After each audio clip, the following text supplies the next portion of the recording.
करव सदा लरे कन पर छो करहूं सदा लरी कन पर छो दर्शन देत रब मुनि मोह दर्शन देत रहब मुनि मोह नाथ सकल पदा तुम्हारी मैं सेवक समेत सुत नारी नाथ सकल संपदा तुम्हारी मैं सेवकों समेत सुत नारी मैं सेवकों समेत सुत नारी। आंख में आंसू थे, अश्रुपूरित आंखें थी, वो प्रार्थना कर रहे थे करब सदा लरकन पर छो, कृपा हम बच्चों के ऊपर बनाए रखना, दर्शन देत रहे मुनि मोह।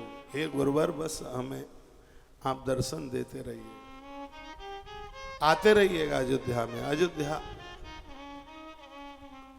आपकी है, मैं रहूं या ना रहूं, आपकी कृपा इस अवध के ऊपर जरूर बनी रहे। महाराज दशरथ, वाल्मीकि रामायण के अंतर्गत महाराज दशरथ की उम्र 66,000 वर्ष की हो गई थी जब ये दृश्य, जबकि ये बातें हैं तब 66,000 वर्ष के थे महाराज दशरथ जब राम जी का विवाह हुआ था। गुरुदेव विश्वामित्र ने दोनों हाथ सिर के ऊपर रख दिए, इतने में राम लक्ष्मण दोनों आ गए।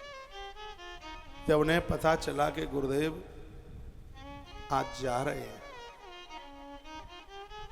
भले ही आपने दीक्षा किसी एक महात्मा से, साधु से ली है, सभी महापुरुषों के प्रति आपके हृदय में आदर हो।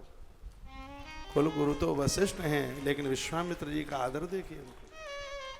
और बढ़िया तो शिष्य वही है जो सभी साधुओं का, महात्माओं का आदर करता है। राम लक्ष्मण दोनों दौड़ के आ गए। उन्हें पता चला कि गुरुजी आज जा रहे हैं और हमें पता भी नहीं लगा। सुबह हम गुरुजी के साथ सरयू नहाने को गए, तब भी उन्होंने नहीं बताया। आखिर में क्या है, हम लोगों से कोई गलती तो नहीं हो गई, उनकी सेवा में कोई कमी तो नहीं रह गई। अचानक जाने का कैसे, उनका कार्यक्रम अचानक कैसे बन गया। तो दोनों भाई दौड़ते हुए आए हैं, गुरुदेव के चरणों में गिर। राम ने रो रो कर गुरुदेव के चरणों का अभिषेक कर दिया। फिर विश्वामित्र ने उठाया, दोनों भाइयों को अंक में भर दिया। राम, धरती धन्य है अयोध्या की, इस अवध की माटी ने तुम जैसे सपूतों को पाया। धन्य है महाराज दशरथ जिन्होंने तुम जैसे पुत्रों को पाया। धन्य मैं भी हूं, तुम मुझे गुरुदेव कह करके पुकारते हो। राघव, जाना जरूरी है, जाना तो पड़ेगा ही, पर वो जाने का समय आ गया है। तब प्रभु श्री राम जी ने कहा, गुरुदेव आज पूरी दुनिया में जय जयकारे हो रहे हैं मेरे नाम। ये धनुष मैंने नहीं तोड़ा, वहां पर बड़े बड़े राजा आए थे और वो बड़े प्रतापी थे। हे गुरुदेव, धनुष उनमें से कोई भी तोड़ देता, लेकिन वो धनुष नहीं तोड़ पाए। इसलिए नहीं तोड़ पाए क्योंकि मेरे पास एक चीज थी, वो उनके पास नहीं थी। अवधेश दशरथ तो यूं बगल में खड़े ही थे। उन्होंने कहा, राम क्या था तुम्हारे पास जो उन राजाओं के पास में नहीं था? प्रभु राम रो रो करके कहने लगे, पिताजी मेरे पास ये गुरुदेव थे जो उनके पास में ये नहीं थे। यदि ये उनके पास होते तो धनुष वो जरूर तोड़ देते। क्योंकि गुरुजनों के बिना तो अहंकार का धनुष टूटता ही नहीं।